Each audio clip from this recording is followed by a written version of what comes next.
লাইভে আসতে চাইনি আবার, বাট আসতে হলো আবার লাইভে কিছু কথা বলতে। তো কালকে লাইভে এসেছিলাম, কালকে লাইভে এসে কিছু কথা বলেছিলাম, তো আজকেও আবার আসতে হলো। প্রথম বিষয়টা হচ্ছে, প্রথম এটা নিয়েই কথা বলেছি আমি। আজ কারোর সম্পর্কে কোনো কথা মানে বলবো না, কারোর সম্পর্কে বলবো না। আমি আমার কথা বলবো আজকে, আমার কথা। যে কালকের লাইভ দেখে অনেকে বলছে, অনেকে ভিডিও নামিয়েছে, বলেছে যে হাতে নেল পালিশ কেন করেছি, এটা নিয়ে অনেক কিছু বলেছে। তো আমি যে দিদিটার বাড়িতে গেছিলাম না, তো ওই দিদিটাকে তো দেখেছো আমার পাশে, একটু শৌখিন টাইপের। তো উনি না আমার অবস্থা দেখে উনি মানে আমাকে পড়িয়ে দিয়েছিল যে কেমন হয়ে গেছো তুমি। আর বাড়িতে যখন থাকি না, এখন আমি বাড়িতে আছি, বাড়িতে যখন আমি থাকি স্নানটাও ঠিক মতো করি না, মাথাটাও আঁচড়াই না। বোন এসে মাঝে মাঝে মাথাটা আঁচড়ে চুলটা বেঁধে দেয়, বলে তোকে কেমন পাগলের মতো লাগছে। খাই না, এমন হয় যে আমি জল খেয়ে থাকি সারাদিন। তো এইগুলো তো কেউ দেখে না, আসলে আমি তো এগুলো দেখাই না, না এগুলো আমি দেখাই না কাউকে, ক্যামেরা করি না এগুলো, ক্যামেরার পেছনে হয়। আর যে নেল পালিশটা, সত্যি বলছি, আমি যদি অত ভেবে মানে অত যদি ভাবতাম না, আমি হয়তো লাগাতেই দিতাম না। কালকে কাঁদিনি, মানে স্ট্রং হয়ে কথা বলেছিলাম। কিছু কিছু দি ভাই, বোনেরা, ভাইরা এত পাশে দাঁড়িয়েছিল না আমার, বলছে যে শক্ত হও, আমার কাজে ফিরতে হবে, শক্ত হও। আমার মনে হয় শক্ত হওয়াটাই না, আমি তো শক্ত হওয়াটাই ভুল ভুল করেছিলাম। আর কত কাঁদবো, কত কাঁদবো, আমার মাথার প্রবলেম আছে, বেশি কাঁদলে মাথায় প্রচুর ব্যথা হয়। কালকে ওই দি ভাইয়ের বাড়িতে মানে শরীরটা খারাপ ছিল, আমি বলেছিলাম হয়তো, মাথা প্রচুর যন্ত্রণা করছিল, ব্যথা করছিল, ওষুধ খেয়ে তারপরে আমি লাইভটা করতে আসলাম। আর আমি যদি কাঁদতাম না, আমি কাঁদলে তোমাদের সাথে সবটা শেয়ার করতে পারতাম না। আমার প্রথম লাইভটা হয়তো দেখেছো, আমি সব কথা বলতে পারি না, আমি না গুছিয়ে কথা বলতে পারি না। গুছিয়ে কথা বলতে আরিয়ান খুব ভালো পারতো, খুব ভালো পারতো। ওই বেশিরভাগ দেখতে না ব্লগে ওই কথা বলতো, আমি বেশি একটা কথা বলতাম না। তো কালকে অনেকে ভিডিও করেছো, আমার বোনের সম্পর্কেও বলেছো। আমার আমার এই ব্যাপারটা আমার বোনকে কেন টেনেছো আমি জানি না। আমার বোন নাকি মানে বিয়ে করে সংসার করতে যায়নি, পুতুল খেলতে গেছিলো। তো প্রথমে আসি আমার বিষয়টা নিয়ে। আমার তো প্রথমে আমার বিয়ে হয়েছিল, 19 বছর বয়সে বিয়ে হয়েছিল আমার। তো আমি ওই ব্যাপারটা কখনো বলিনি সোশ্যাল মিডিয়াতে, কারণ আমি ওই যেটা হয়ে গেছে হয়ে গেছে, ওটা নিয়ে আমি কারোর মান সম্মান মানে করতে চাইনি। তো আমার যখন 19 বছরে বিয়ে হয়, দেখাশোনা করেই বিয়ে হয়েছিল। আমার বিয়ে হয়েছিল হবিপুর পানপাড়াতে। আরিয়ান তোমাকে যেমনভাবে দেখতে ভালোবাসে, তুমি তেমনই থাকবে। হ্যাঁ, চুলগুলো বড় করতে বলতো। দেখো, আমি তো আমার বেশিরভাগ ভিডিওতে দেখবে চুল ছোট ছোট, তো চুলগুলো বড় করে করেছি। তো আমার যেখানে বিয়ে হয়েছিল ওখানে 8 বছর চেষ্টা করেছিলাম থাকার, মেয়ে হয়ে গেছে, থাকতে হবে, হয়তো শুধরে যাবে, বা শুধরোই নি। প্রচুর মার খেয়েছি, প্রচুর মার খেয়েছি ওখানে। আমরা তো রাত্রিবেলাও এসে এসে মানে কোনো কাজ করতো না, নেশা করতো, নেশা করে বেড়াতো।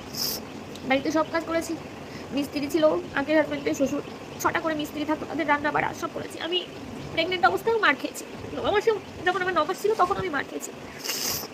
মেয়ে আছে, তো এগুলো না আমি কখনো কাউকে বলতে চাইনি, এগুলো সবই জানতো আরিয়ান, সবই জানতো। যখন এক পর্যায়ে দেখলাম যে না আমি থাকতে পারছি না, আমার সব খরচা আমার এ বাড়ি থেকে দিত, মা বাবা দিত সব খরচা, ওখান থেকে কোনো খরচা ওরা দিত না।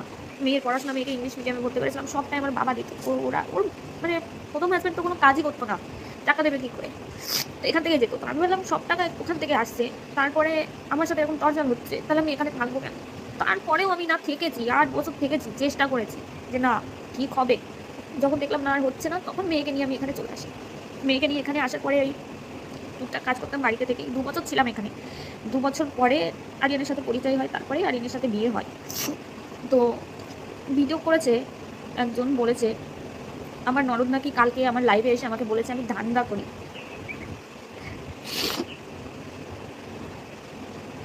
আরিয়ান যদি থাকতো তাহলে মনে হয় এই কথাগুলো আমার শুনতে হতো না। বলছে, উনি বলেছে আমি বডি পাঠাইনি, আমি গোয়া গেছে ঘুরতে, বাংলাদেশ গেছে ঘুরতে, আমি বডি পাঠাইনি। একটা বডি পাঠাতে না ওই 20-30 হাজার টাকা হয় না, তার থেকে বেশি লাগে। আর এই মুহূর্তে আবার মেয়েকে স্কুলে ভর্তি করতে প্রচুর টাকা লেগেছে, মাসে মাসে 8,000 টাকা করে যায়। আমার বাবা একা একা খাটে, তো ভাই দাদা কেউ নেই। আমি সোশ্যাল মিডিয়া থেকে 6 মাস কোনো পেমেন্ট পাইনি। আরিয়ান হায়দ্রাবাদ যাওয়ার পরে 2 মাস, 2 মাস 3 মাস পেয়েছিলাম, তারপরে 6 মাস কোনো পেমেন্ট আমি পাইনি এখান থেকে, সোশ্যাল মিডিয়া থেকে, কারণ আমি অ্যাক্টিভ ছিলাম না ভালোভাবে। আর আমার একা ভিডিও করতে ইচ্ছা করতো না, আরিয়ান ছিল না বলে। তো আমি যদি সেরকম হতাম না, তাহলে টাকায় টাকায় মনে হয় ভরে ভরে যেত। আর হ্যাঁ, সবাই অনেকে বলছে যে কি, আমি আমার লাভ স্টোরিতে বলেছিলাম যে আরিয়ান জিন্স পছন্দ করতো না পছন্দ, কিন্তু পরে এসে দেখেছে আমাদের এখানে তো সবাই পরে, তখন পছন্দ করতো। দেখবে আমার একটা পিঙ্ক কালারের জিন্স আছে, ওটা কিন্তু আরিয়ানই কিনে দিয়েছিল আমাকে। যত শর্ট ড্রেস আমি পরেছি সব কিন্তু আরিয়ানই কিনে দেয় অনলাইন থেকে। ও মানে স্টার্টিং পছন্দ করতো না, হ্যাঁ করতো না। আর ও যে বলছো আলিয়ার সাথে আগে কথা বলতাম, আলিয়ার সাথে কেমন কথা বলতাম, আরিয়ানের ফোন থেকে কথা বলতাম, মাঝে মাঝে আমার ফোন থেকে লুকিয়ে কথা বলতাম, কন্টিনিউ না, হয়তো 1 সপ্তাহ 2 সপ্তাহ পরে। আর যখন আরিয়ান হায়দ্রাবাদে ছিল 9 মাস, তখন আলিয়ার সাথে আমার কোনো কথাই হয়নি, 9 মাস কোনো কথা হয়নি আলিয়ার সাথে। আলিয়াও কখনো আমাকে ফোন করেনি ওর ভাই যখন ওখানে ছিল। আরিয়ানের সাথে কথা হতো কিনা, খুব হতো কিনা সেটাও আমি বলবো না।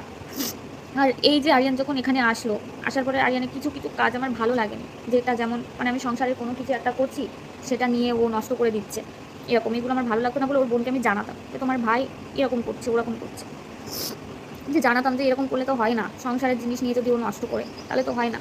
ব্যাস এইভাবে কন্টিনিউ এইভাবে ওর সাথে আমার কথা হতো না। বোনের বিষয়টায় আসি, যারা আমার বোনকে তুলছো, যে আমার বোন সংসার করতে যায়নি, হ্যাঁ বলছে কি কেউ ভালোবাসতো না ছেলেটা। হ্যাঁ আরিয়ান আরিয়ান আমাকে প্রথমে বলেছিল যে ওর ফ্যামিলির কেউ নেই, আমাকে বলেছিল কেউ নেই, ও নানির কাছে মানুষ। এরকম তো অনেক আছে তাই না, যে মা বাবা নেই, ঠাম্মি কিংবা দিদা তাদের কাছে মানুষ, আমি ওটাই ভেবেছিলাম। আর ও যখন বলেছিল না যে মামা বাড়িতে ওর সাথে টর্চার হয়েছিল, খেতে পারতো না ঠিক মতো, আমার না একটা মায়া এসে গেছিলো ওর প্রতি, জানো তো একটা মায়া এসে গেছিলো, মায়া কাজ করেছে যে এরকম কষ্ট করেছে। কিন্তু আমি তখন বিশ্বাস করো জানতাম না যে ওর ফ্যামিলি আছে। আমি বিয়ের 3-4 মাস পরে আমি জানতে পারি যে ফ্যামিলি আছে। কেন লুকিয়েছিল, কিসের জন্য লুকিয়েছিল ওই টাইম, কারোর কথা কান দিচ্ছি না, কিন্তু এমন এমন কথা মানে এমন এমন কন্ট্রোভার্সি হচ্ছে, মানে অনেক নেগেটিভ ভিডিও করছে, অনেক পজিটিভ ভিডিও করছে। আমি বলছি না যে আমার জন্য পজিটিভই করতে হবে, নেগেটিভ হ্যাঁ হতেই পারে, ওআইটিতে সবাই ভালো মানে সবাইকে পছন্দ করে না, আমাকে পছন্দ নাই করতে পারে, কিন্তু তোমরা যখন ভিডিও করছো জেনে ভিডিও করো, সবটা জেনে ভিডিও করলে আমার মনে হয় ভালো হয়, সবটা জেনে ভিডিও করো। এইভাবে মানে জানা নেই শোনা নেই এভাবে ভিডিও করছে, মানে এমন একটা কথা বলছে, মানে সত্যি গায়ে লাগছে। আমার কি হচ্ছে জানো তো, না আমি রাতে ঠিক করে ঘুমোতে পারছি না, কিছু খেতে পারছি, আমার মানে মানসিক একটা টর্চার হচ্ছে। আর একজন বলেছে যে আমি হয়তো ভয় পাচ্ছি, আমি কিসের ভয় পাবো, আমার কিসের ভয় আছে, আমি হয়তো ভয় পাচ্ছি বলে আমি এসেছি। আমি ওআইটিতে এর জন্য এসেছিলাম যে তার বোন আমাকে এখানে কমেন্ট করছে, যারা কন্ট্রোভার্সি করছে তাদেরকে গিয়ে কমেন্ট করছে। আমি শুধু এটাই জানাতে এসেছিলাম যে তোমার যখন সন্দেহ হচ্ছে, তোমার কাছে যখন প্রমাণ আছে, তাহলে তুমি এখানে আসো, এখানে এসে কথা বলো, এখানে থানাতে যাও, আমি থানার নাম্বারও তাকে দিয়ে দিয়েছি, থানাতে যাও, থানাতে গিয়ে তুমি বলো। এটাই আমি বলতেছিলাম। আর ওরা চাইছে আমি যেন ওআইটিতে না কাজ করি, আমি ওআইটিটা পুরো ডিলিট করে দিই, ওরা সেটাই চাইছে। আমি বলেছি যে আরিয়ানের স্বপ্ন ছিল, আরিয়ানের মানে আমি তো স্ট্যান্ডিং মানে পরে এসে আমি ভিডিও করতে চাইনি, যে আমি আর ভিডিও করবো না, ও মানে খুব ভালো লাগতো না, ও আমাকে জোর করে করাতো। এখন আমি চাইছি যে না, ও মানে এই এই ইউটিউব ইনস্টাগ্রাম ফেসবুক ও খুব ভালোবাসতো, ভীষণ ভালোবাসতো, ভীষণ। তো আমি চাইছিলাম যে ওর স্বপ্নটা চেষ্টা করা, যে পূরণ করতে পারি কিনা। কিন্তু ওর বোন বলছে ওর স্বপ্ন ওর সাথে চলে গেছে, তুমি এখানে করো না, ভিডিও ছেড়ো না, ওর বোন এটাই বলছে। আমি এর জন্য আসতে চাইছিলাম যে এইখানটায় যেন ও খারাপ না বানায় আমাকে, কারণ আরিয়ান শুধুমাত্র আমার জন্য এটাই রেখে গেছে, আর কিচ্ছু রেখে যায়নি আমার জন্য। কালকে বলছে যে আমি নর্মাল ছিলাম, নর্মালভাবে কথা বলেছি, এরকম বলছে। ওই যে বললাম সবাই আমাকে সাহস দিচ্ছে, তার জন্য নর্মাল হওয়ার চেষ্টা করছিলাম, ভালো থাকার চেষ্টা করছিলাম। এরকম কিছু না আছে আমার মনের মধ্যে নেই, সবসময় মনের মধ্যে আছে। বাড়িতে আজকে নেল পালিশ নিয়ে কথা বলেছে, বাড়িতে এই যে সাদা ওড়না নাইটি পরি না, আমার মা ভীষণ কষ্ট পায়, মাঝখানে শীতে কাটি, তবু আশেপাশের মাসিরা বলে যে মাঝখানে শীতে কাটবি না, সাইডে শীতে কাটবি। ঘরের মধ্যে থাকি, আশপাশ থেকে বৌদি কাকি ওরা এসে বলে যে বাইরে আসবি, আমাদের সাথে একটু কথা বলবি। এগুলো সত্যি আমি দেখাতে পারছি না, যদি আজকে দেখাতাম তাহলে হয়তো আমি ভর হয়ে যেতাম, এখানে ভর হয়ে যেতাম। আজকে দিভাইটা আমাকে জোর করে পড়িয়ে দিয়েছে বলে আজকে এত কথা আমি এরকম নর্মালভাবে কেন কথা বলতে পারছি, নর্মাল কথা দেখে সবার ডাউট হচ্ছে, মানে অনেক কথা বলছে ওয়াইটিতে, অনেক কথা বলছে। আমি কন্ট্রোভার্সি কেন চাইতাম না, আমরা 3 বোন ছিলাম, আমি সবার বড়, আমার মেজো বোনটা মারা গেছে, আর ছোটো বোন আছে।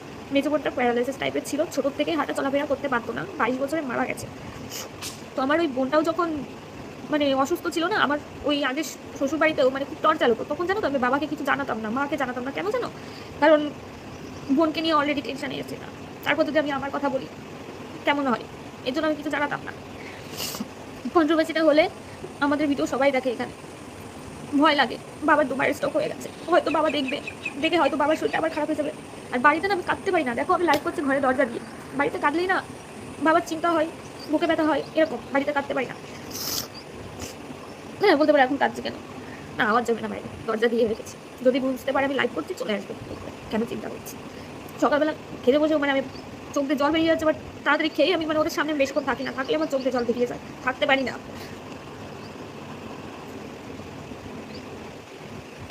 তাহলে হয়তো সবাই বুঝবে যে হ্যাঁ আমি আরিয়ানকে ভালোবাসি। আর যদি আমি হাসি হেসে খেলে বেড়াই তাহলে সবাই ভাববে যে না আমি আরিয়ানকে ভালোবাসি না। এটা কেমন ভাই, এটা কেমন? বোনের কথা বলছে, বোন সংসার করতে যায়নি, বোন পুতুল খেলতে গেছিল। তো যিনি ভিডিওটা করেছে আমি নাম নেবো না, ওনার নাম নেওয়াটা আমার উচিত না। বাট উনি আমার থেকে অনেক বয়স, আমার হয়তো আমার মায়ের বয়সে। তো মাসিমাকে আমি বলবো যে মাসিমা আপনার মেয়ের সাথে যদি এরকম হতো আপনি কি করতেন? কি করতেন আপনি? আপনার মেয়ের সাথে যদি এরকম হতো? আমরা তো তখন আসিনি সোশ্যাল মিডিয়াতে কিছু বলতে আসিনি, কারণ তখন আরিয়ান ছিল পাশে। আরিয়ান বলেছে এইসব নিয়ে বলার দরকার নেই, বেশি কিছু বলিও নি আমি। আমার বোনকে আমাদের সাথে কথা বলতে দিত না, আমার মা বাবার সাথে কথা বলতে দিত না। আরিয়ান ছিল বলে ওকে বার করে নিয়ে আসতে পেরেছিলাম এই বাড়ি থেকে, না হলে আমরা পারতাম না বোনকে বার করতে। বোনের বিয়ে হচ্ছিল বগুড়া কলেজ পাড়াতে। আমার বোনের যখন বিয়ে হয় ওর 19 বছর ছিল, বাড়িতে ছিল, সবই ঠিকঠাক ছিল। যখন আমরা মেনে নিলাম, আমার মা মা মন থেকে মানতে চাইতো না, কিন্তু আমি বলেছিলাম যে না মেনে নাও, মেনে নিল। তো সবই ঠিক ছিল, কিন্তু বোনকে আমাদের সাথে কথা বলতে দিত না, আমার সাথে কথা বলতে দিত না। কেন? আমি বাপের বাড়িতে থাকি তার জন্য। বোন লুকিয়ে লুকিয়ে আমার সাথে কথা বলতো। প্রথম তো বোনকে কোনো ফোনই দিয়েছিল না, ফোন যাওয়া দিল, ওদের বাড়িতে ওয়াইফাই ছিল, শুধু হোয়াটসঅ্যাপে কথা বলতো। তারপরে অনেক বলার পরে সিম দিল, কিন্তু সিমে রিচার্জ করেও দিয়েছিল না।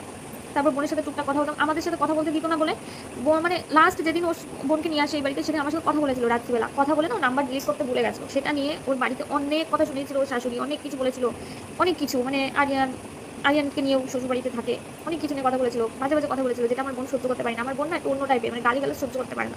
বোন বাড়িতে ফোন করে বললো যে দিদি আমি থাকবো না, আমাকে নিয়ে যা, আমাকে এইভাবে বলছে।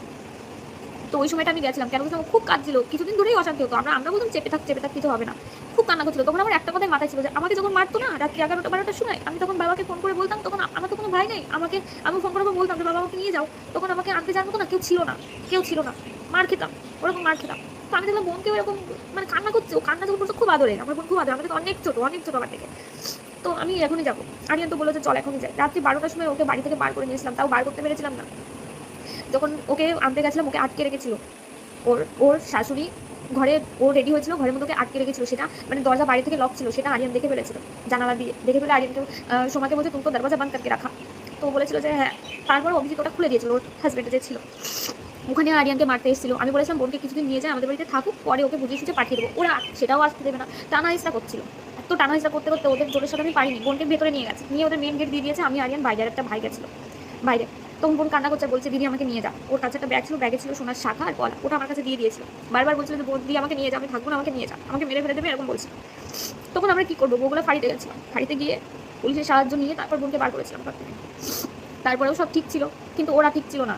আমরা এই যে বলছো না কেস করেছিলাম, কেসটা অনেক পরে করা হয়েছিল, কারণ ওরা আমাদের বাড়ির পাশে এসে না চিৎকার চিল্লামিল্লি করতো, বোনের নাম ধরে, বাবার নাম ধরে গালিগালাজ করতো, ওর বন্ধু বান্ধবদের নিয়ে এসে। এমনকি আরিয়ানকে ফোন করে বলতো যে তোর বউ আমার গার্লফ্রেন্ড, অন্য ছেলেদেরকে ফোন করাতো, তোর বউ আমার গার্লফ্রেন্ড, কি কুটিপাড়া মরে আয়, এরকমভাবে অনেকভাবে টর্চার করেছিল। তারপর আমরা থানায় গেছিলাম যে এইভাবে টর্চার করে তো হবে না, আমাদের বাড়িতে তো সবসময় ছেলে মানুষ মানে কাজের সূত্রে তো যাই বাইরে, বাবা থাকে না সবসময়। এটা ভেবেই আমরা কেসটা করেছিলাম। যে সেবিক যে বলছো না, এই দিভাই বলেছে যে উনি একজন সেবিকা। আমি বলছি না আমরা ধোয়া তুলসী পাতা, আমি বলছি না, একদমই বলছি না, না না একদম বলছি না আমরা ভালো।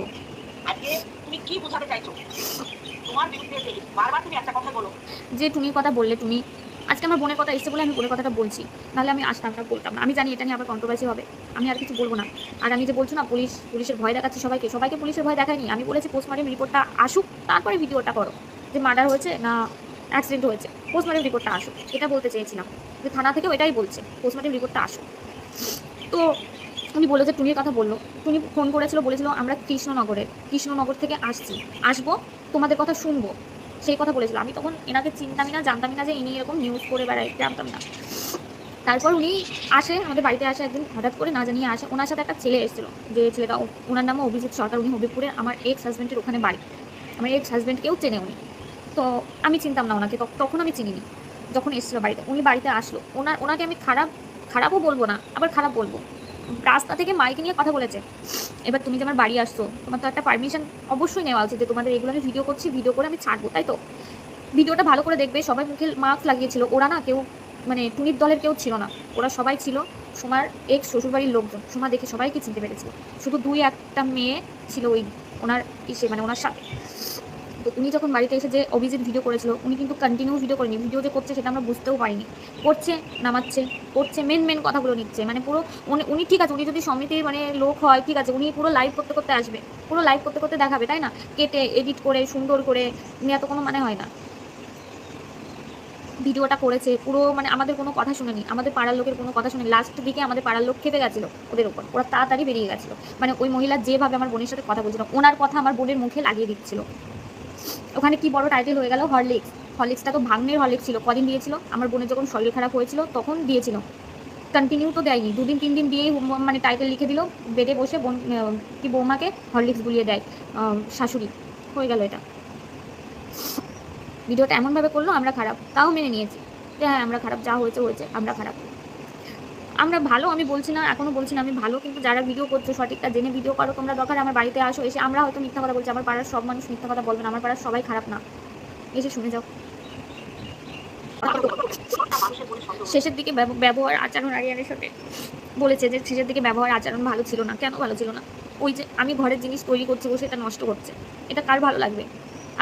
আমরা যারা মানে যারা আছো তাদের হাজব্যান্ড যদি ঘরের কোনো একটা জিনিস আমি কিনছি সেটা নিয়ে গিয়ে ও মানে করে দিচ্ছে, সেটা তাহলে তোমাদের কেমন লাগবে? ভালো লাগবে যে আমি কষ্ট করে করছি এই জিনিসটা, সেটা নিয়ে নষ্ট করে দিচ্ছি? আমি ভিডিও করছি, ইউটিউবে ভিডিও করছি, ইউটিউবের মানে আমি কিছু করতে পারছি না, ইউটিউবের টাকায় আমি কিছু করতে পারছি না, কিন্তু ইউটিউব করছি, আমি খাচ্ছি, কিছু করতে পারছি না, সেটা আমার নষ্ট হয়ে যাচ্ছে। তাহলে কি ইচ্ছা করে ভিডিও করতে? তোমরাই বলো, ইচ্ছা করে ভিডিও করতে? তোমরা কমেন্ট করো।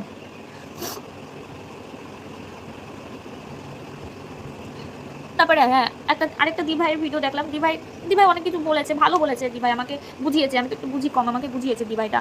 বলেছে যে মেয়েকে বোর্ডিংয়ে দিয়েছে, অনেকে নানান রকম প্রশ্নও করতে পারে মেয়েকে বোর্ডিংয়ে কেন দিয়েছে। আমার মেয়ে না পড়াশোনায় খুব ভালো, খুব ভালো পড়াশোনায়, কিন্তু আমাদের এখানে থেকে মানে হচ্ছিল না সেটা। বোর্ডিংয়ে দিলাম, পুরো সার্চ করে ভালো একটা বোর্ডিং স্কুলে দিলাম যেখানে একটু পড়াশোনাটা ভালো হয়, পড়াশোনার মধ্যে থাকে। গ্রামে থাকি তো, ওকে ওকে চাইছিলাম যে ওকে ও নিজের পায়ে একটু দাঁড়াক, যার জন্য ওকে বোর্ডিং স্কুলে দিয়েছে যে না থাক, ও পড়াশোনাটা করুক। ওর বোন বলেছে যে আরে নাকি আমার হাজব্যান্ড ছিল না, আমার নাকি ডিভোর্সই হয়নি। আমার আগে যে বিয়ে হয়েছিল ওখানে আমার বিয়ের কোনো প্রুফ ছিল না, মানে রেজিস্ট্রি কিছু হয়নি আমার বিয়ের। ওখানে আমাদের এমনভাবে মানে ডিভোর্সটা হয়েছে, গ্রামের কিছু মানুষ পঞ্চায়েত ডেকে মানে একটা লিখিতভাবে মানে আমরা আলোচনা করে ওখানে আমরা মানে ডিভোর্সটা দিয়েছি। কিন্তু আলিয়া বলছে আমাদের নাকি ডিভোর্সই হয়নি। ডিভোর্স না হলে আমি বিয়েটা করতাম কী করে? তোমরাই বলো।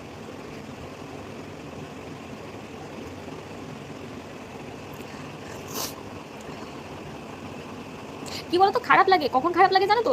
মানে যখন আমি এই কাজটা করিনি, সেইটা নিয়ে আমাকে নিয়ে কথা বলছে, কাদা ছোটাছুটি করছে, তখনই না খারাপ লাগে, ভীষণ খারাপ লাগে, লেগে যায়, গায়ে লেগে যায় যে আমি তো এটা করিনি, তারপরেও কি করে বলছে? এরা তো আমাকে চেনেই না, জানেই না, কি করে বলছে? আলিয়া তো আমাকে কখনো দেখেইনি, এখানে আসেনি, এসেছিল ওই প্রথম যেটা আমি বলেছিলাম জোর করে দেখা করিয়ে নিয়ে এসেছিলাম, ওই তারপরে তো আসেইনি, আমার সম্পর্কে তো ভালো জানেও না, ও কি করে বলতে পারছে এটা? আর আরিয়ান এমনই একটা ছেলে ছিল যে পরকীয়ার জিনিসটা পছন্দ করতো না, নিজে ভালোবেসে প্রেম করে বিয়ে করেছে, কিন্তু আমার বাড়িতে কাউকে, আমার মেয়ে বলো আমার বোন বলো হবে না, মানে আমার বোনকে শাসন করতো।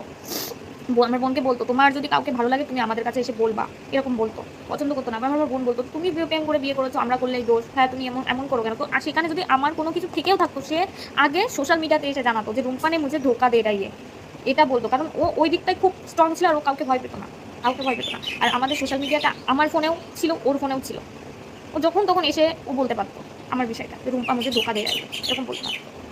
আমাদের মধ্যে কোনো খোঁজ ছিল না, ভালোবাসার কোনো খোঁজ ছিল না আমাদের মধ্যে। তোমরা ভিডিওগুলো দেখো, হ্যাঁ লাস্ট ভিডিওগুলো এর জন্যই ও কিছু কিছু কাজবাজ করছিল, আমার সেটা ভালো লাগছিল না, সত্যিই ভালো লাগছিল না। এটা কোনো বইয়েরই ভালো লাগবে না, যার স্বামী ওরকম করবে তারই ভালো লাগবে না। আমার ওটাই হয়েছিল, ভালো লাগতো না। যা অনেককে হেল্প করেছে, হেল্প করতে ভালোবাসতো, হেল্প করেছে, কিন্তু নিজেরটা রেখে হেল্প করেনি, সেটা আমি কেন মেনে নেবো বলো? কেন মেনে নেবো? আমি জানি না এরপর আর লাইভ আমার আসার ইচ্ছা নেই, আমার ওয়াইটিতে কাজ করারও ইচ্ছা নেই, বিশ্বাস করো আমার ওয়াইটিতে একদম কাজ করার ইচ্ছা নেই।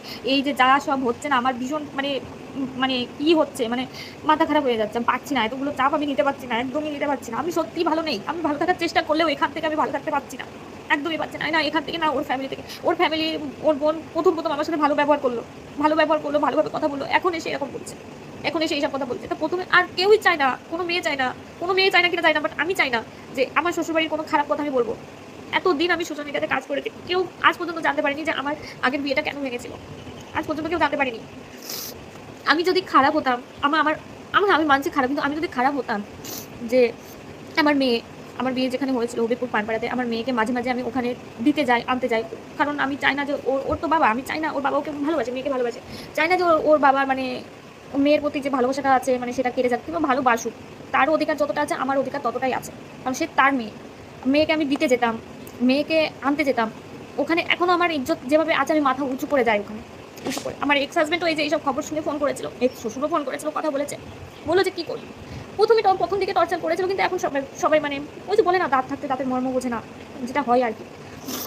আমার হাজব্যান্ড আর আরিয়ান মেয়ের ব্যাপারে তার বাবার সাথেও কথা বলতো, আমি বলতাম না, সে বলতো। ও বলতো যে আমি বলবো, তোকে বলতে হবে না। ও বলে নিত, মেয়ের সম্বন্ধে কথা বলে নিত তার বাবার সাথে। আহানা খাতুন বলো।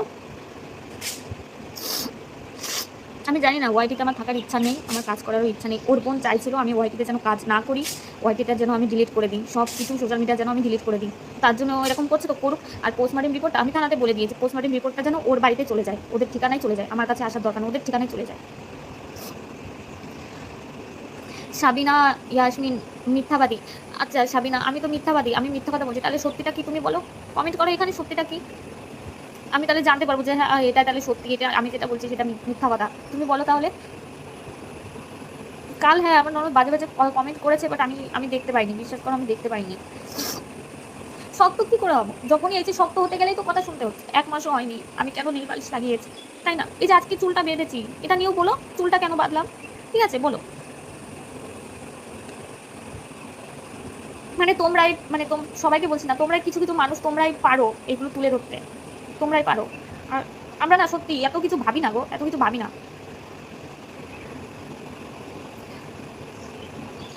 নার্গিস অনেকে অনেক কথা বলছে, আমি কান দিচ্ছি না। আমি জানি আজকে আজকে যে আমি লাইভটা করছি এটা নিয়েও হবে, হোক। রিম্পা, কি হলো রুম্পা, কি হবে? আমি মানে মানে ভীষণভাবে মানে মানসিকভাবে ভেঙে পড়ছি, মানে আমার ভালোই লাগছে না কিছু। একদিকে ও চলে গেছে, মানে নেই, পাশে নেই, দেখতে পাচ্ছি না, কতটা দিন হয়ে গেল নেই। তারপরে মানে এমনভাবে মানুষ লেগেছে না, মানে সহ্য হচ্ছে না, না খেতে পাচ্ছি না, ঘুমোতে পারছি, রাত্রে তো ঘুমোতেই পারি না, কাল রাতে তো সারা রাত্রি ঘুমোতে পারিনি, পরশু দিন ঘুমোতে পারি না, আমি ঘুমাই না, আবার 3টে 4টে বেজে যায়। তাই ভাবলাম আজকে একটু লাইভে আসি, এটা তো শেষ লাইভ, আমি এরপরে আর আসবো না, এরপরে আর আসবো না লাইভে।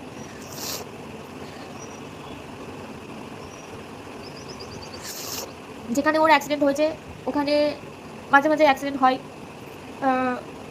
আমাদের পাড়ারই আরেকটা ছেলে 2023-এ 22 বছরের ছেলে, ওখানেই সেমভাবে অ্যাক্সিডেন্ট হয়েছে, সেমভাবে আগের মতো সেমভাবেই মারা গেছে। তারপর কালকে একজন এসেছিল আমাদের বাড়িতে, ইএমআই চলছে তো সেটা টাকা নিতে, সেই দাদাটা বলছে যে ওই জায়গাটাই শুনেছি খুব খারাপ জায়গা, তো আমিও না আসার সময় ওখান থেকে খুব আস্তে গাড়ি চালিয়ে আসি। হ্যাঁ, সারিকা যে গেল তার তার মায়ের গেল, একদমই। দেখো আমি কিন্তু বডিটা পাঠাতে চেয়েছিলাম, এবার বডির সাথে কেউ না গেলে বলছে এখান থেকে যেতে হবে, 3জন যেতে হবে। এবার আমার তো কেউ নেই, 3জনটা আমি পাবো কোথায়? ওদেরকে আমি জানিয়েছিলাম, তখনও জানিয়েছিলাম যে 3জন আমি পাবো কোথায়। ওরা বলছে কাউকে বলে পাঠিয়ে দাও, এরকম তো কেউ যায় না বলো, এক জায়গা থেকে আরেক জায়গায় কে যাবে, কে যাবে বলো। তারপরে আমি যেতে চাইলাম, ওরা বললো অ্যাম্বুলেন্সে পাঠাতে, অ্যাম্বুলেন্সে ঠিক আছে, অ্যাম্বুলেন্সে আমি পাঠানোর জন্য রাজি হয়ে গেলাম। আমি বললাম আমি বললাম যে আমি ফ্লাইটে যাচ্ছি, কারণ আমাদের দুজনের একসাথে যাওয়ার কথা ছিল। তো ও বলেছিল যে যদি যাই কখনো দুজন একসাথে যাবো, আমি ওকে তাই একা পাঠাতে পারবো না, আমিও যাবো। তো আমি বলেছিলাম টিকিট করে দিতে ওর মাসির সাথে, আরিয়ানের মাসির সাথে আমার কথা হয়েছিল। আমি বলেছিলাম যে আন্টি আপ টিকিট বানা দো, মেবি আর আই। আমি এটাও বলেছিলাম যে হ্যাঁ আমাকে আমাকে তোমরা নয় রেখে দাও না, ওখানে ওখানে রেখে দাও, আমি ওখানে থাকি, তোমাদের ওখানে থাকি। কিন্তু টিকিট কেউ করেনি, ওরা বলছে বডিটা রাখো, বডিটা রাখো, তারপর ওর রাখার পরে কিংবা তুমি পাঠিয়ে দাও, আমরা তারপরে টাকা, মানে টাকা আগে আগে কেউ পাঠাচ্ছে না। ওর মামার মানে ভালোই, ওদের অবস্থা ভালো, আমার মামার অবস্থা ভালো, মাসিদের অবস্থা ভালো, টাকা ওরা কেউ পাঠাচ্ছে না, শুধু বলছে বডি বডি পাঠাও, বডি পাঠাও। আর ওই যে বললাম না, এটা 30-40 হাজার ব্যাপার না, ওর থেকেও বেশি, ওর থেকেও বেশি। এই যে বলছো গোয়াতে গেছিলো, ঘুরতে গেছিলো, একটা ফ্লাইট টিকিট কত নাই, 7,000, আসা যাওয়া 7,000। আর ওখানে তো আমার দাদার বাড়ি ছিল, গোয়াতে তো দাদার বাড়ি ছিল, দাদার বাড়িতে ছিলাম। তার আর একটা বডি পাঠাতে গেলে কমপক্ষে লাখের কাছাকাছি তো লাগে, লাখ লেগে যায়। আমি যে অ্যাম্বুলেন্সে পাঠাবো, সেই অ্যাম্বুলেন্সের সাথে আলিয়ার কথা পর্যন্ত বলিয়ে দিয়েছি, তারা কথা পর্যন্ত বলেছে যেখান থেকে 3জন না গেলে বডি এইভাবে যাবে না। আমার কি করার ছিল তখন ওখানে, আমার কি করার ছিল? মর্গের থেকে বলছে আমি বডি দিয়ে দিচ্ছি, যা করার করুন, আমাকে এরকম বলছে। সাবিনাকে আবার বলছি তুমি সত্যিটা বলো, সত্যিটা বলো।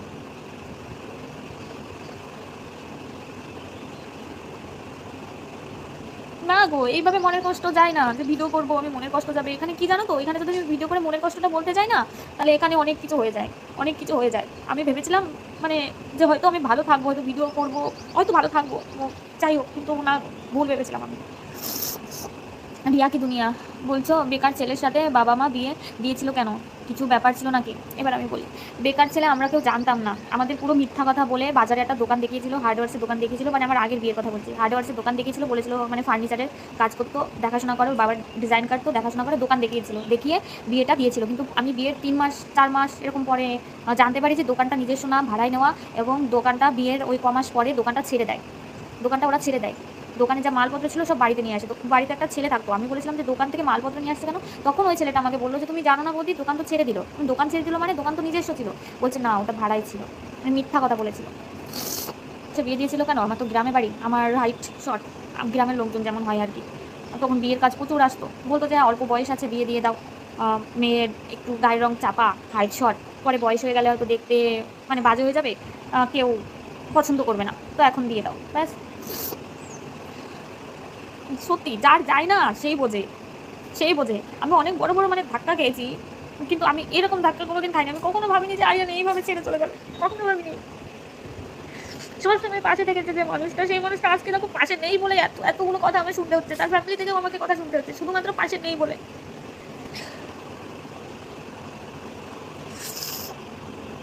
নখটা ও বলেছে যে, অনেকে বলছে যে শ্রাদ্ধে নখ কাটুনি, অ্যাকচুয়ালি কাজ তো আমার বাবা করেছে, আমার না এইসবে কোনো ছিল না, মানে জানি না তো, কাজ আমার বাবা করেছে, বাবাই সব কিছু করেছে। ওরা ভাবছে হয়তো আমি জ্যোতিষীর কাছে নিয়ে গিয়ে হয়তো ওর খারাপ করেছি, ওর বোন ভাবছে, কিন্তু জ্যোতিষীর কাছে গেলে কি কারোর খারাপ করে, কারো কি খারাপ করে তোমরাই বলো? তো ভালোর জন্যই তো গেছিলাম। ওকে 22,000 টাকা দিয়ে আংটিও দিলাম, ও বিশ্বাস করতো না, আরিয়ান বিশ্বাস করতো না। যে ও দেখবে অনেক ভিডিওতে বলেছে যে মেয়ে রুম্পাকে খাতির পায় না, ও ইয়ে মুঝে পছন্দ নেই, একবার ফেলে দিল, সেটারও ভিডিও আছে যে রাগ করে ফেলে দিয়েছিল, রাগ করলেই আংটিটা খুলে নিত, আর আংটি খুলে নিলে না কাজ হয় না, কাজ হতে চায় না। তো আংটি আমাদের এখানে বাঁশবাগানের ওখানে ফেলে দিয়েছিল, আমি 1-2 ঘন্টা গিয়ে খুঁজে খুঁজে খুঁজে খুঁজে একটা আংটি পেয়েছিলাম, আর একটা আংটি পাইনি। হ্যাঁ গো, আমি তো নাটকই করি, দেখছো না, নাটকই করি আমি।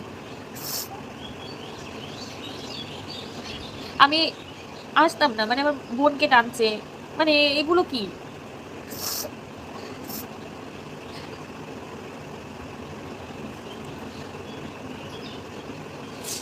যার যার কন্ট্রোভার্সি করার ইচ্ছা আছে তারা সবাই পুরো কন্ট্রোভার্সি, আমি আর কিচ্ছু বলছি না, কিচ্ছু বলছি না, আমার আর ভালো লাগছে না, আমি নিতে পারছি না। আর আমার মনে হয় না সোশ্যাল মিডিয়াতে আর আসা হবে, মনে হয় না, কারণ যা হচ্ছে আমার সাথে, আমার সত্যি আমি নিতে পারছি না। আমার মানে বাড়ির অবস্থা, মানে আমি আমি চাইছি আমি ঠিক থাকলে আমার বাবা ঠিক থাকবে।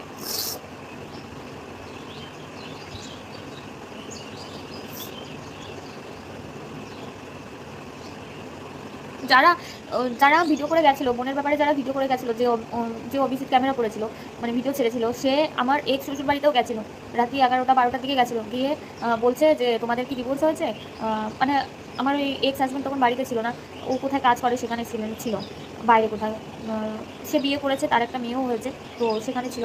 তো ওর ওর মা, মানে আমার এক্স শাশুড়ি পরের দিন আমাকে ফোন করে জানিয়েছে যে এরকম বাড়ির উপরে এসেছিলো, এসে বলছে যে ওদের ডিভোর্স হয়েছে কিনা। তো ওরা বলেছে হ্যাঁ ডিভোর্স হয়ে গেছে। তারপর বলছে ডিভোর্স যদি না হতো তাহলে ওই মেয়েটার মজা দেখাতাম, মানে আমার মজা দেখাবে। তো তারপরে ওই এক্স হাজব্যান্ডের নাম্বার চেয়েছিল ওরা, আমার তো এক্স শাশুড়ি যা বললো সেটাই বলছি আমি। তার কাছে ফোনও করেছিল, এক্স হাজব্যান্ডের কাছে ফোনও করেছিল, সে বলেছিল যে নেক্সট তুই বাড়িতে গেছিস, নেক্সট টাইম যদি আমার বাড়িতে যাস তোর কপালে মানে অনেক দুঃখ আছে, আমার মেয়েটা আসা যাওয়া করে আর কিছুই না, তাদের সাথে আমাদের কোনো মানে সেরকম রিলেশন নেই, এটা বলেছিল। তো এখানে যদিও আমাদের দোষ থাকতো, যাই হোক, সবাই হয়তো ওই করতো না, ওরা হয়তো করতো যে না দেখি কি ব্যাপার, তাই না? তো যাই হোক, আমি একটা কথাই বারবার বলবো, আমার বোনকে টেনো না, এর মধ্যে আমার বোনকে টেনো না, আমাকে নিয়ে টানছো, কাদা ছোড়াছড়ি করছো করো, কিন্তু আমার বোনকে টেনো না, আমার বোনকে একদমই টেনো না। এর আগেও আমি সোশ্যাল মিডিয়াতে ছিলাম, এর আগেও যখন আরিয়ান ছিল 3-3.5 লাখ ছিল, তখনও আমার বোনকে নিয়ে একটা মানে এরকম একটা হয়ে গেল, তখনও কিন্তু কেউ করনি, তখনও করা উচিত ছিল, করনি। তো এখন যখন মানে আমার ব্যাপারটা দেখছো, তখন এর মধ্যে আমার বোনের ব্যাপারটা নিয়ে এসো না, একদমই নিয়ে এসো না আমার বোনের ব্যাপারটা। তারপর আমার মেয়ে আছে একটা, আমার মেয়ের বয়স 13 বছর, অনেকটাই বড় হয়ে গেছে। ওকে তো আমি সোশ্যাল মিডিয়ার মধ্যে আনতেও চাই না, একদমই না, কারণ আরিয়ানও কোনোদিন চাইতো না যে আমার মেয়ে সোশ্যাল মিডিয়াতে আসুক, ও শুধু চাইতো আমার মেয়ে পড়াশোনা করুক। আমার মেয়ের দায়িত্ব আরিয়ানের উপর ছিল, আমার মেয়েকে স্কুল থেকে আনা নেওয়া, ওর স্কুলের ম্যামরা পর্যন্ত কান্না করেছে, গার্জেন কল যখন ডাকতো না, আরিয়ান বাবা আরিয়ান যেত তখন, ঠিক আছে, তখন গার্জেন কল ডাকতো।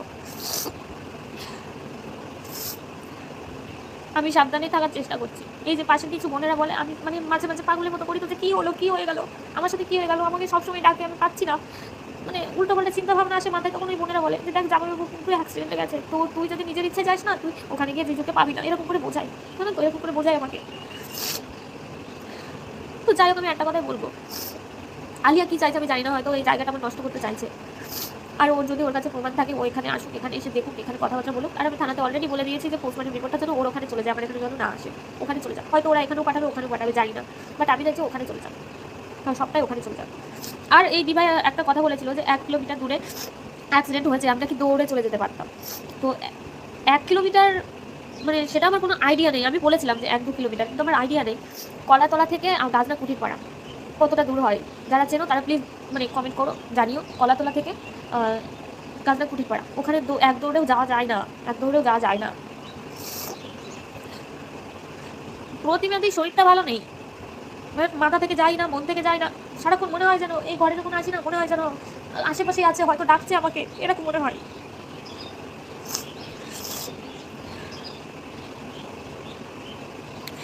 শ্বশুর বাড়ি থেকে ওটা নিয়েই তো অনেক কিছু হচ্ছে। কিছুদিন আমার সাথে ভালোভাবে কথা বলেছে, এখন আর ভালোভাবে কথা বলে না, এখন শুধু আমাকে বাজে বাজে ইঙ্গিত দিচ্ছে, বাজে বাজে ই করছে যে আমার হয়তো কারোর সাথে রিলেশন ছিল, যেটা মানে যেটার জন্য আরিয়ানকে আমি নাকি মানে শেষ করে দিয়েছি, এরকমও বলছে।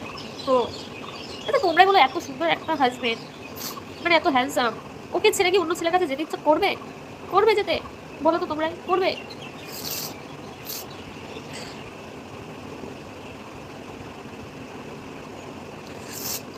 হ্যাঁ, মৃত্যু দিতে দিতে ক্লান্ত হয়ে পড়বো। মেয়ে ওর ওর ঠাম্মির কাছে রয়েছে, মেয়ে ঠাম্মির কাছে রয়েছে। ওর তো স্কুল মানে আমার কাছে ছিল, স্কুল ছুটি তো, গরমের ছুটি, ওর ঠাম্মির কাছে রয়েছে। স্কুল খোলার আগে হয়তো আসবে, এসে এখান থেকে স্কুলে চলে যাবে। সুস্মিতা দেবরয় বলছে তুই আর তোর বোন দুটোই সমান, ছেলেদের ইউজ করিস তোরা। ও কি করে ইউজ করি গো ছেলেদের, একটু জানাবে, একটু বলবে কি করে ইউজ করি? কি নি, টাকা পয়সা নি, না কি করি? না খেয়ে থাকবো, তাও কারোর কাছে হাত পাতবো না, আর ওই রাস্তায় যাবো না।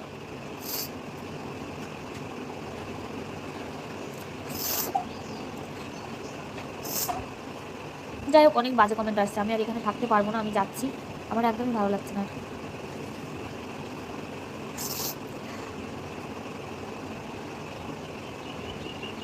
না, কেউ ভেতরটা দেখছে না, উপরটা দেখছে, ভেতরটা কেউ দেখছে। ভেতরটা যদি দেখাতে পারতাম তাহলে হয়তো সবাই বুঝতো, দেখাতে পারছি না তো ভেতরটা, উপরটা দেখতে পাচ্ছি যে না, ঠিকই তো আছে, কোনটা ঠিকই তো আছে। যাই হোক, আমি যাচ্ছি লাইভ থেকে, আমি আর হয়তো লাইভে আসবো না, আমার ইচ্ছাও নেই আসার। আবার জানি কন্ট্রোভার্সি হবে, হোক, আমার কিছু আর বলার নেই। আর ওই যে বললাম, পুলিশের ভয় আমি কাউকে দেখাইনি, পুলিশের ভয় আমি কাউকে দেখাইনি। আমি শুধু এটা বলতে চাইছিলাম যে পোস্টমর্টেম রিপোর্টটা আসুক, রিপোর্টটা নিয়ে আমি ভিডিও করবো, তখন তোমরা সবাই ভিডিও নামাও। তো আগে থেকে যদি মার্ডার করে চিল্লাও তোমরা প্রমাণ ছাড়া, এটা এটা কি কেমন ধরনের? প্রমাণ নিয়ে তারপরে করো না, যা করার করো, প্রমাণটা নাও তারপরে করো। না, আমি কারোর চ্যানেল সম্পর্কে কিছু করবো না, যেটা যার ভালো লাগে সেটা করুক। আমি ক্লান্ত হয়ে পড়েছি। আমি এখন আপাতত আরিয়ানকে নিয়েই থাকতে চাই, আরিয়ানের যে স্মৃতিগুলো আছে ওগুলো নিয়েই আমি থাকবো, ব্যাস। আপাতত এগুলো নিয়েই আমি থাকবো, আমি আর কোনো দিকে মাথা ঘামাতে চাই না। যারা ভিডিও করছে করুক, আমার দেখারও টাইম হবে না, কারোর ভিডিও আমি দেখবো না। কিন্তু আমি আরিয়ানকে নিয়ে আপাতত আমি আরিয়ানকে নিয়ে চিন্তা করতে চাই, আরিয়ানকে নিয়েই থাকতে চাই, ব্যাস। চলো আমি আসছি, সবাই খুব ভালো থেকো।